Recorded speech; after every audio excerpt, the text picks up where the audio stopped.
They expected me to smile and sit quietly while they dismantled my life. But I'd had enough of pretending. My name is Amber.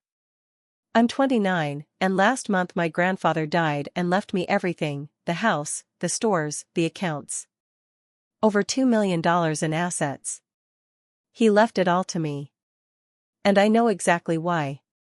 He trusted me. He trained me. And he warned me, gently but clearly, about what would come next. What I didn't expect was just how quickly the vultures would circle. The day after the funeral, my mother, Patricia, cornered me in the kitchen of my grandfather's house, which was now, legally, mine. She didn't cry or ask how I was doing. She simply said, "You'll sign it over, of course. It belongs to the family." I looked her in the eye and said, "No, it doesn't. Not anymore." She didn't raise her voice. She didn't need to. She just stared at me with the kind of cold fury that only mothers can wield.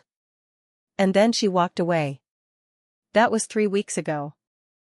This morning, I got a text from my younger brother, Jason. Just 4 words. Family meeting. 4 p.m. I knew better than to ask questions. They never sent explanations, only orders. Just like they never apologized, only punished. I sat in my car outside my childhood home for almost 10 minutes before going inside. Everything looked the same. The porch swing, the cracked flower pot by the stairs, the brittle hedge along the driveway. But I felt different. Inside, I was met with silence and then, movement. In the living room, I saw them: my mother, my sister Rachel, my stepfather Craig, Jason, and 2 men in tailored suits. "Remember," my mother said, with a smile that made my stomach turn. "Meet our lawyers." And then, without preamble, they began. They claimed I was mentally unfit. That I was under undue influence from my grandfather. That there had been irregularities in the will, and they had documentation to support it. I sat perfectly still.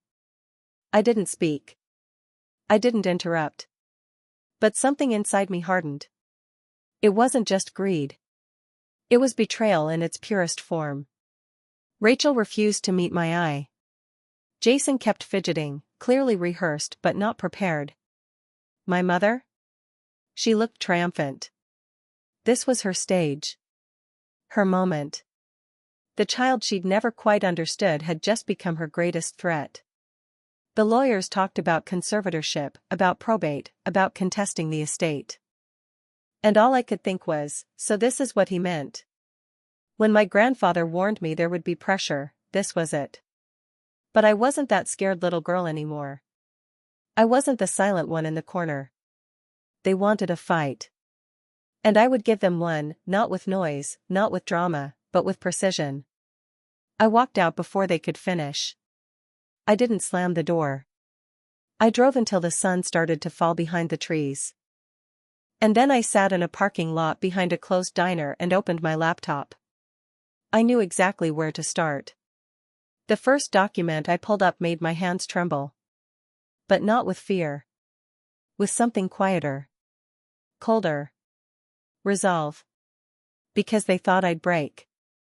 But they forgot one thing. I am my grandfather's granddaughter. And I don't lose.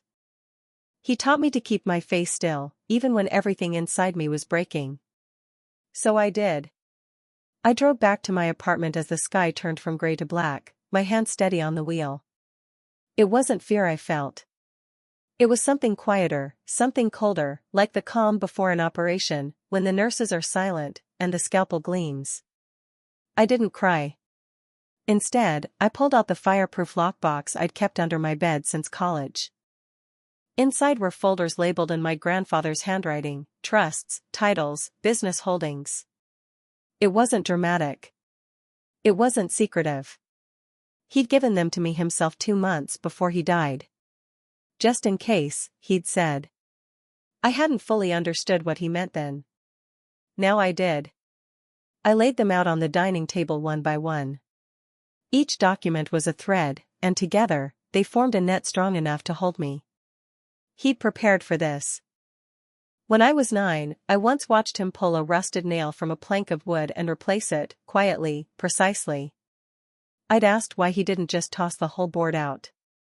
He'd said, "If one part rots, you don't burn the barn. You reinforce it."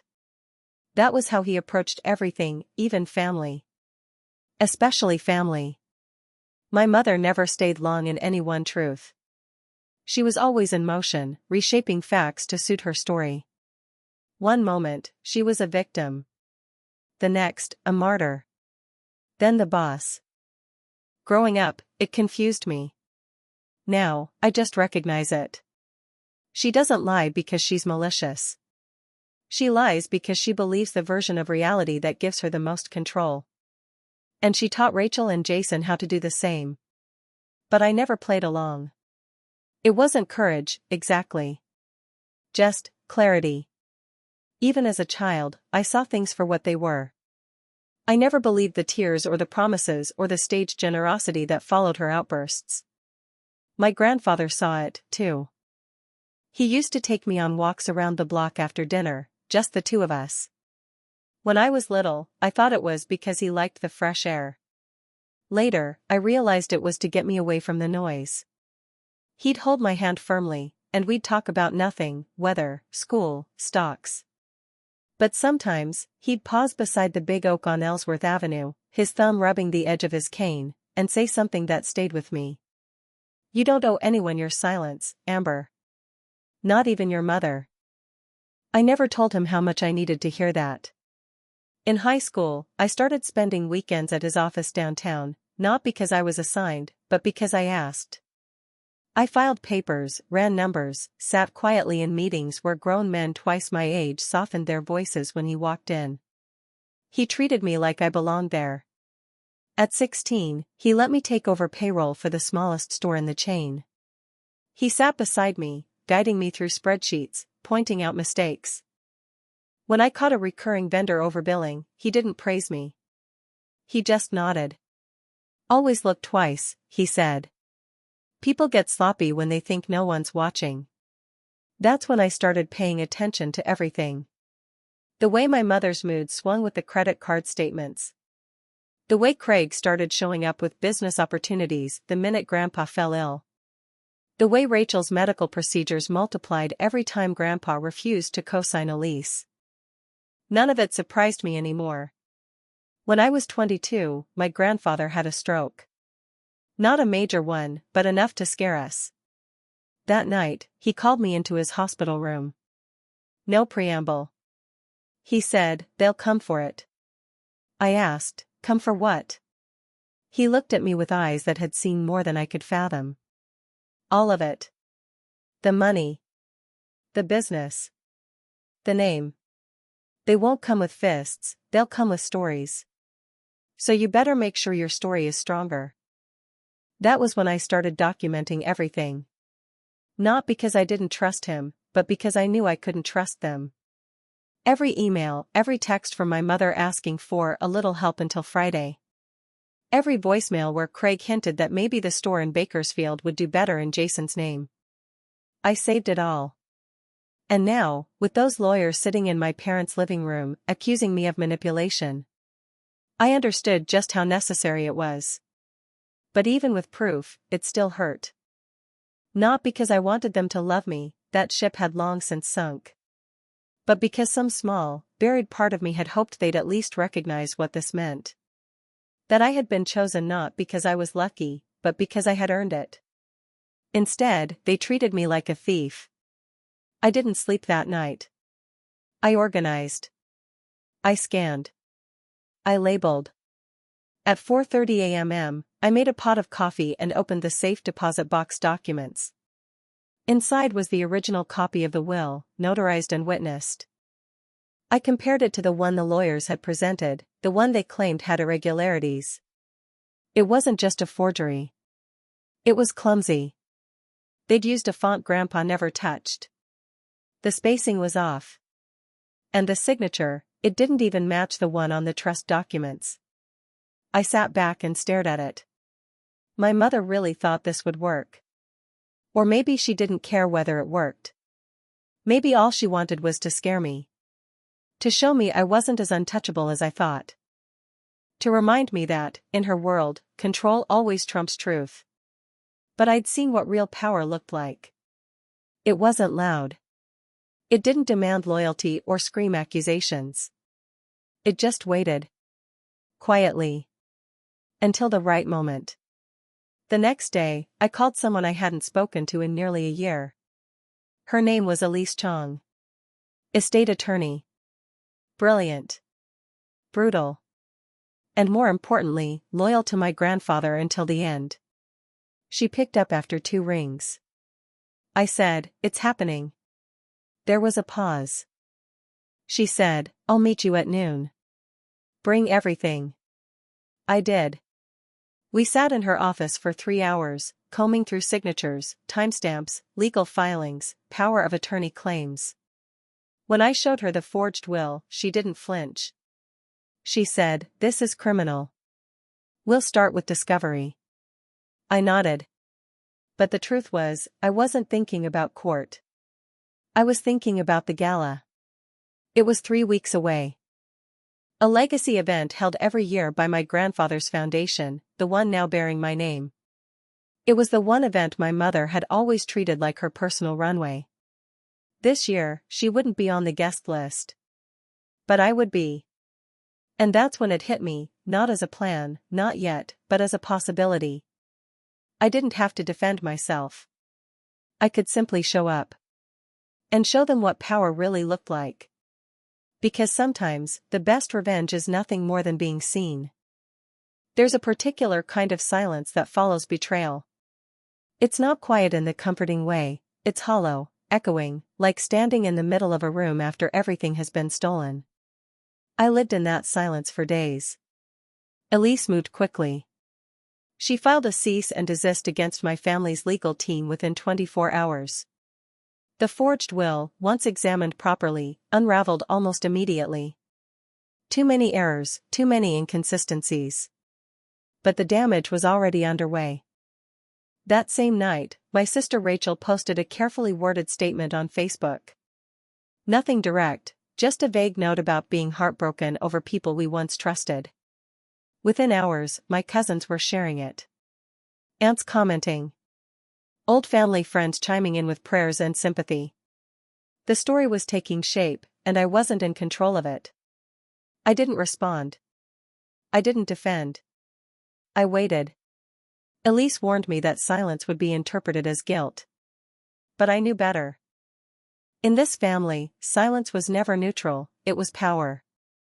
Still, I underestimated how far they'd go. It started with the calls, from numbers I didn't recognize. Voicemails with carefully worded concern. "I just heard about the estate, so sorry, Amber. Call me if you need to talk." Then came the emails, questions disguised as condolences. Offers to help, to mediate. Strangers acting like allies. I recognized the pattern. It was the same tactic my mother used when she wanted to control a situation without appearing involved. Deploy the network. Shape the narrative. Make the target feel small. What I hadn't expected was how good they were at it. An anonymous tip was sent to the local business paper alleging that I'd coerced my grandfather in his final months. That I'd manipulated a dying man to secure control of his empire. They didn't name me, but the insinuation was clear. The story ran online for 2 days before it was taken down. But the comments remained. I kept reading them. Not because I believed them, but because some part of me needed to see what they thought of me. The faceless crowd. The public. The ones who hadn't seen me at 10 years old crying in the stockroom because I'd accidentally dropped a crate of light bulbs and thought I'd ruined the quarterly numbers. They didn't know me. But they had opinions. And in the digital world, that's all that mattered. The foundation's board grew nervous.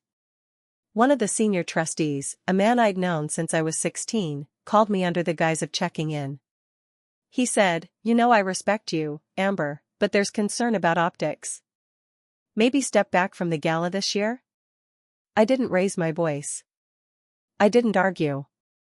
I simply said, "That won't be happening." And I ended the call. But my hands shook afterward. Not from fear. From restraint. I wasn't afraid of confrontation, I was afraid of becoming them. Of letting anger guide my choices. Of letting bitterness stain my strategy. Because I had a strategy now. It began with the staff. I scheduled meetings with every store manager, every longtime employee my grandfather had mentored. I visited warehouses. Sat with suppliers. Reviewed contracts line by line. I wanted them to see me. Not as a shadow of Harold. But as myself. I didn't tell them about the lawsuit. I didn't tell them about the forged documents or the smear campaign. I just listened. Took notes. Asked questions. One woman, Sylvia, had been with the company for 37 years. She said, "You remind me of him. Not in how you talk. In how you listen." It was the kindest thing anyone had said to me in weeks. I started sleeping again. Not long stretches, but enough to wake without the metallic taste of dread in my mouth. And I stopped looking at Rachel's posts. Because I knew what came next. Pressure. It arrived in the form of Jason.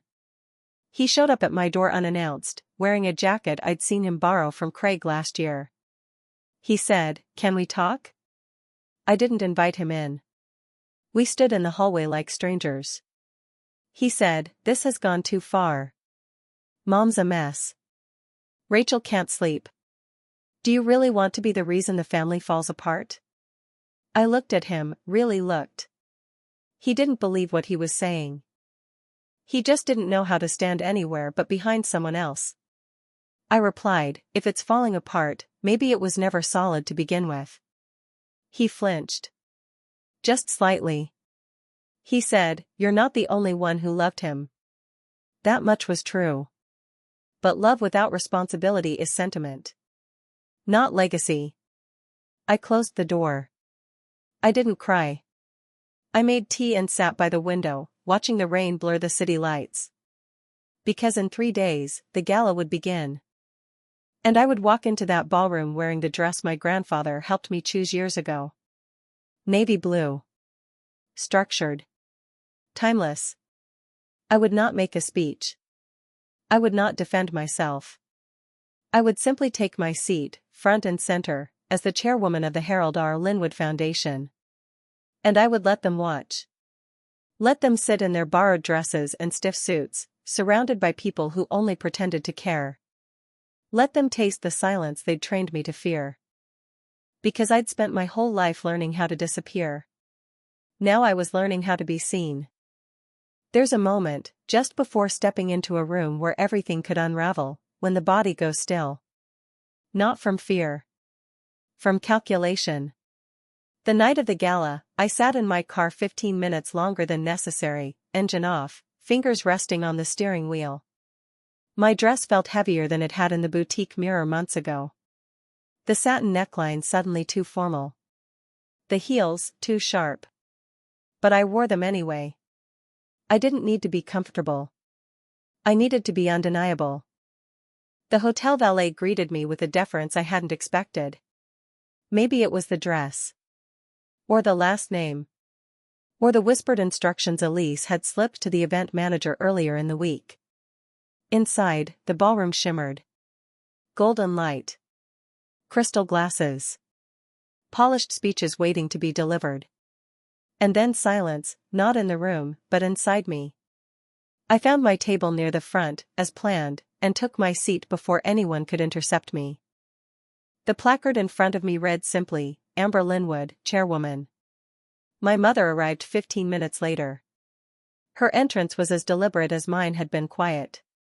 She wore a floor-length emerald gown, hair swept into a style that mimicked old society charm. Craig followed 2 steps behind, adjusting his cuffs like he still had anything to prove. Rachel and Jason came separately, both dressed as if wealth could be conjured from fabric. They scanned the room. They saw me. My mother's smile barely flickered. I didn't nod. I didn't acknowledge. The speeches began.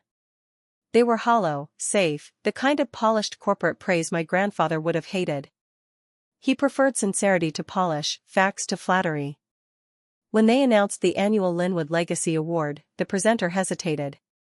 He said, "This year's recipient is a woman who embodies Harold's values, resilience, foresight, and loyalty." He looked directly at me. I didn't rise immediately. I let the room fall into that peculiar hush, the one where people pretend they're not staring. Then I stood. Applause scattered like startled birds. As I approached the stage, I could see Rachel's hand clenched around her wine glass.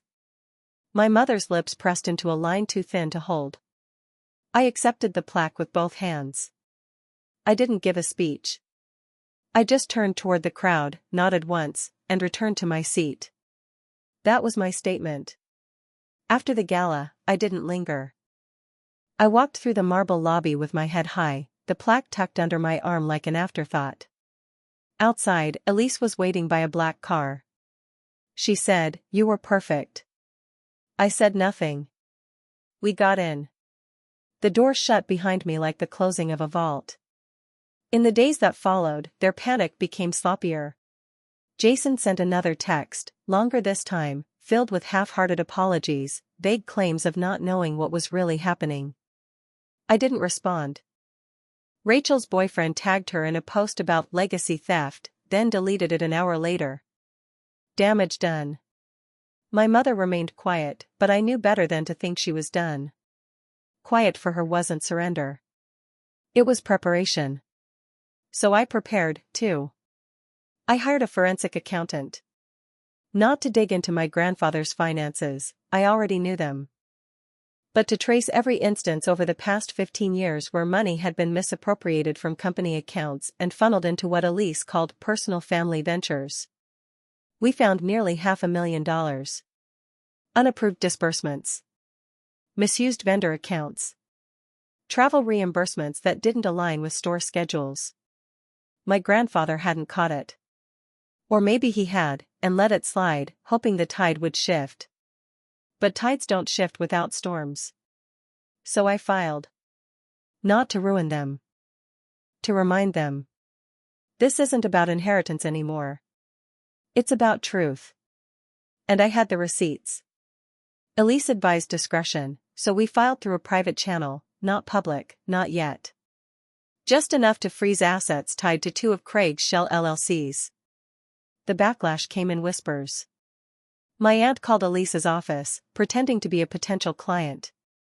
My cousin tried to connect with me on LinkedIn. All it did was confirm what I already knew. They were watching.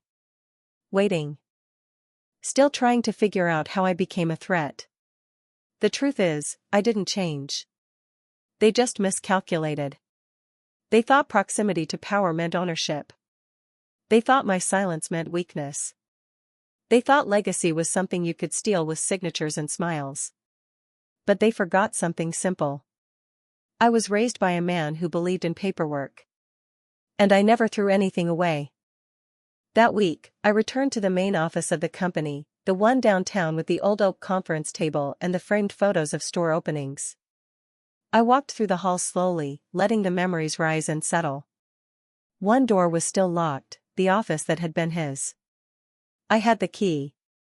Inside, nothing had changed. His desk. His clock.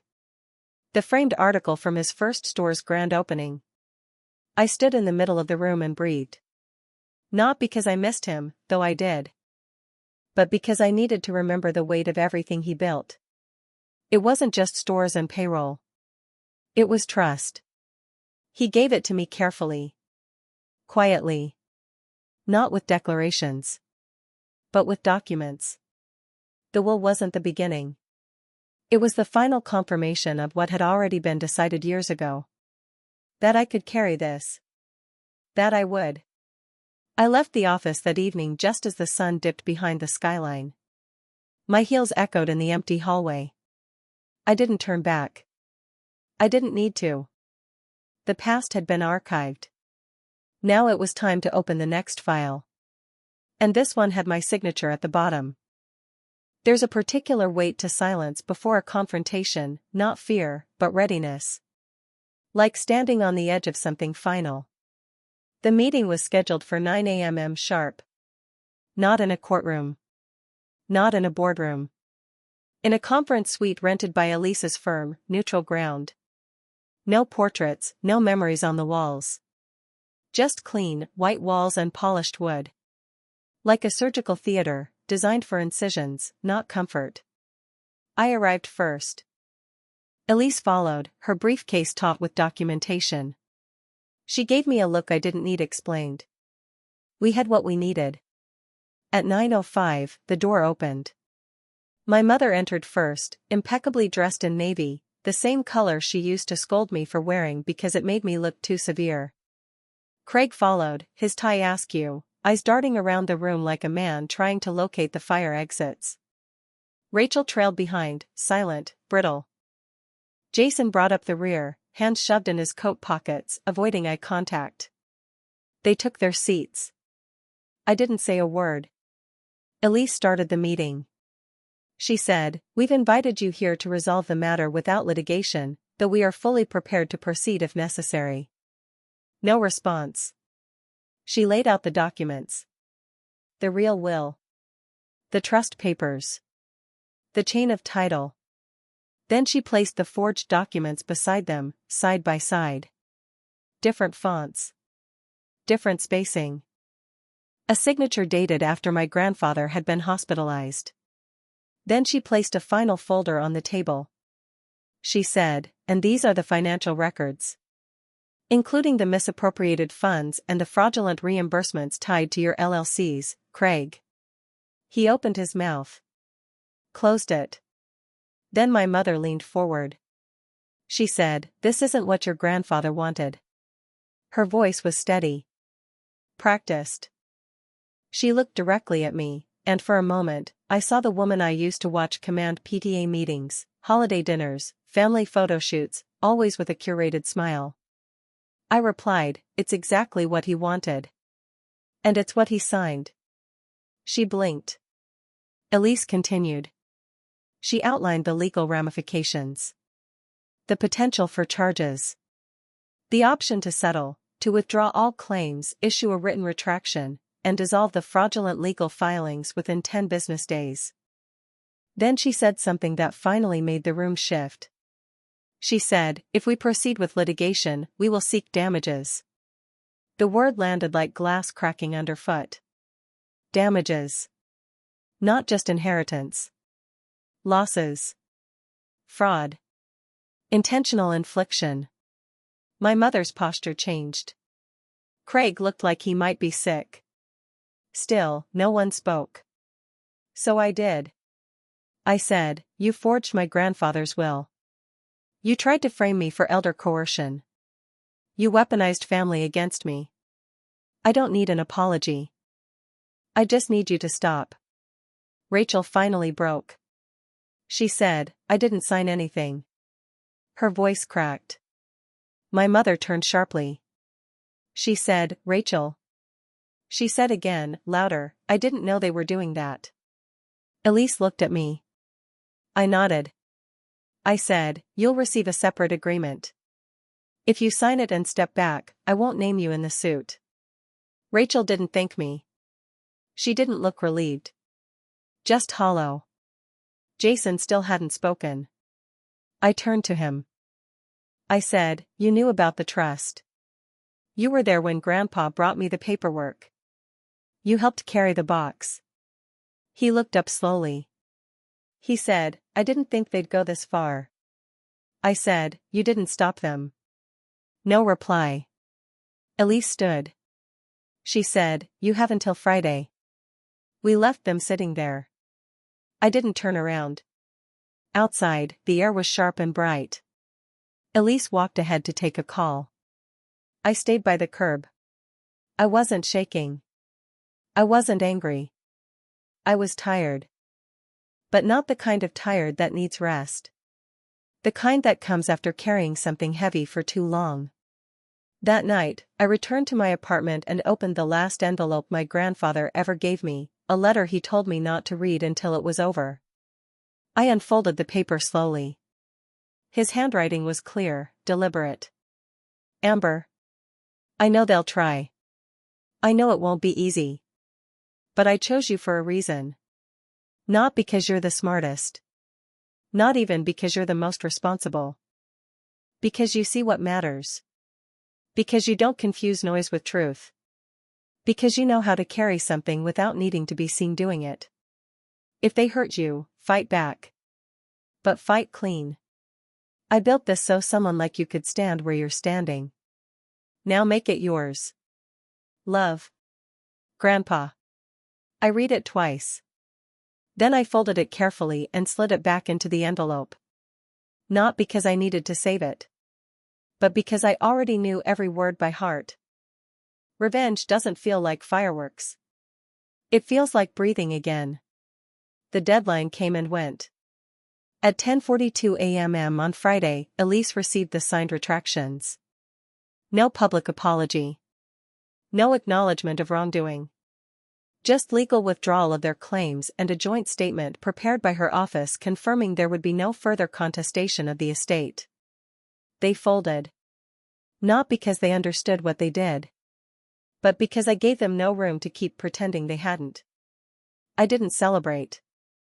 I didn't tell anyone outside of Elise. There was no champagne, no relieved sigh over lunch. Just quiet. Quiet, the way a storm leaves the sky. I spent the weekend cleaning. Not the symbolic kind, the real, unglamorous, hands-in-dust cleaning. Filing away documents. Shredding duplicates. Donating the last of the sympathy cards I'd never opened. Packing away the navy dress in tissue and storing it beneath my bed. It didn't belong in my closet anymore. Neither did the woman who wore it. I visited the flagship store Monday morning, the one where I'd first learned what a profit margin meant, where I'd once accidentally dropped an open box of nails across the main aisle and sobbed because I thought I'd ruined everything. Now I walked those same floors as its owner. I didn't make announcements.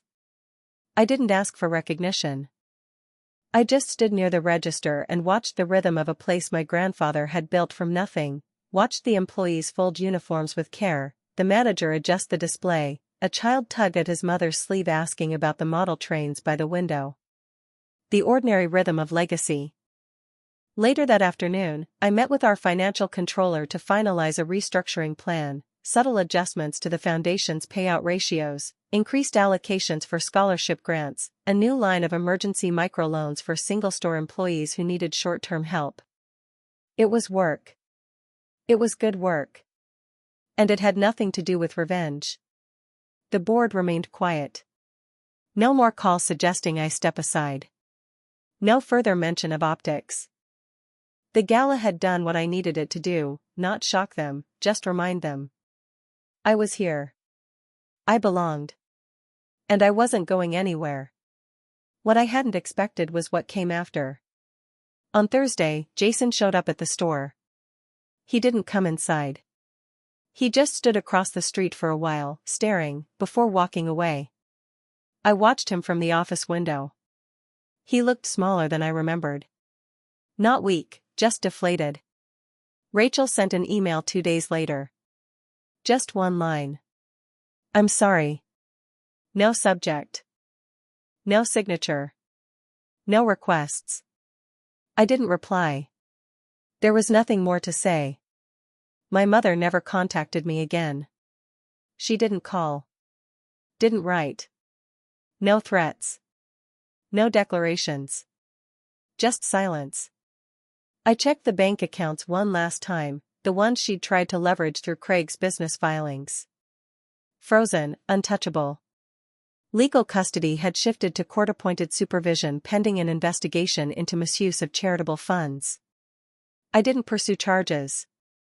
Elise had asked me twice, then dropped it. It wasn't mercy. It was finality. They'd already lost what mattered. They just didn't understand the cost yet. 3 weeks later, I moved. Not far, just out of the apartment where I'd paced through every strategy, cried into every cup of tea, folded letters I couldn't bring myself to send. I found a small house just outside the city. Quiet neighborhood. Modest yard. A covered porch where the wind could move through without interruption. I brought very little with me. One photo, my grandfather at his desk, sleeves rolled up, hands ink-stained from ledgers. One copy of the will, not framed, just filed. One leather-bound notebook where I'd written down every decision, every dollar, every moment I'd almost given in. I didn't furnish much. The silence felt earned now. I started sleeping better. The kind of sleep where you don't dream, not because you're numb, but because there's nothing left to resolve. Every week, I returned to the stores, not as a figurehead, not as a name on the door. Just a presence. I sat in the break rooms. Drank burnt coffee. Listened. Once, an older employee, Joan, I think, leaned over and said. She said, "He'd be proud of you, you know." I nodded. That was enough. The foundation launched its first full scholarship cycle under my leadership in late spring. We received triple the expected applications. The first award went to a 17-year-old girl from Bakersfield, same store I used to help run inventory for. She wrote about her part-time job, her younger brothers, and her dream of studying environmental engineering. She ended her essay with a sentence that caught me off guard. "I don't know if I belong in this world. But I want to try." I knew that feeling. So I called her. Not as the chairwoman. Not as anyone special. Just as a woman who once thought the same thing. I said, "You do." She didn't reply right away. But when she did, her voice cracked. She said, "Thank you." After I hung up, I stood by the window and watched the wind move through the trees. It was enough. Not everything was healed. Not every scar had faded. But the storm had passed. And I was still standing. Some endings don't announce themselves. They just arrive, quietly, like the sun slipping below the horizon, not sudden, not loud, just, gone. Spring drifted into summer without ceremony. The house settled into its own rhythm. I found peace in small things, the sound of gravel under my tires when I pulled into the driveway, the way the porch light flickered for just a second before holding steady. I wasn't rebuilding my life. I was choosing it. There was a time when everything felt like a test, every word I spoke, every mistake I made, measured against the invisible scale of my mother's expectations.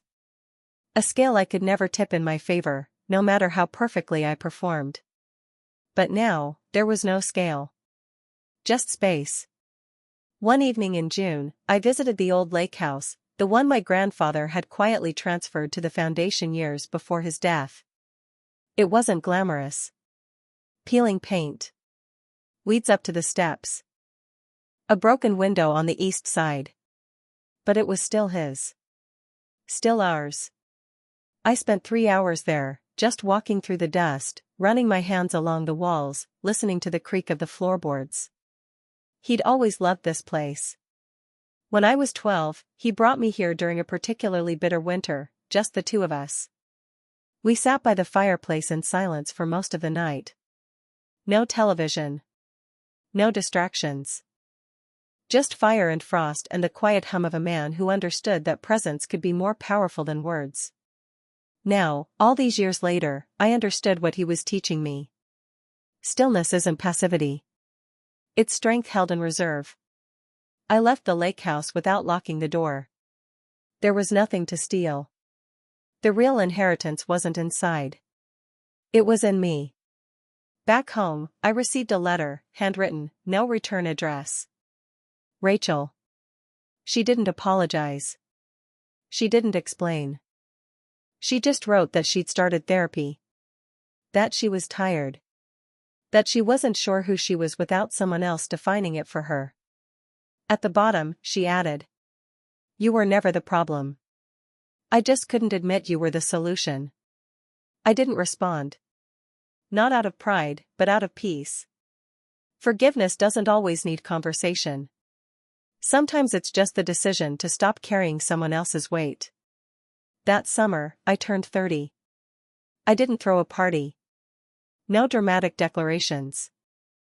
Just a quiet dinner with Elise and a few others who'd stood by me without needing to be asked. Elise handed me a small gift, a pen. Simple. Matte black. My initials etched discreetly on the clip. She said, "For whatever you sign next." I held it longer than I meant to. Because it wasn't just a pen. It was acknowledgement. That I wasn't surviving anymore. I was writing my own name into the world. One evening, I walked the length of the main store before closing, a habit I'd picked up from my grandfather. It was a way of saying goodnight, of making sure every light was off, every shelf neat, every door locked. Halfway down aisle 6, I noticed a small plaque had been added. Discreet. Almost hidden. It read. Founded by Harold Linwood. Sustained by those who remember why. I didn't ask who put it there. Somehow, I think that was the point. A legacy isn't something you protect with locks and lawsuits. It's something you live into. Every day, in quiet decisions, in honest work, in the refusal to become what tried to break you. I no longer needed to prove anything. Not to them. Not even to him. Because the fight was over. The storm had passed. And I'd found the stillness on the other side. Now, I live in a world where I don't wait for permission. Where I don't translate my strength into silence just to make others comfortable. Where I don't perform. I just move forward. One decision. One breath. One step at a time. And if they're watching, from across the street, from a distance, from behind the screens where they built their narrative, let them. Let them see the life I built in the absence of noise. Let them see that I didn't just survive. I became unshakable. And I did it without ever raising my voice.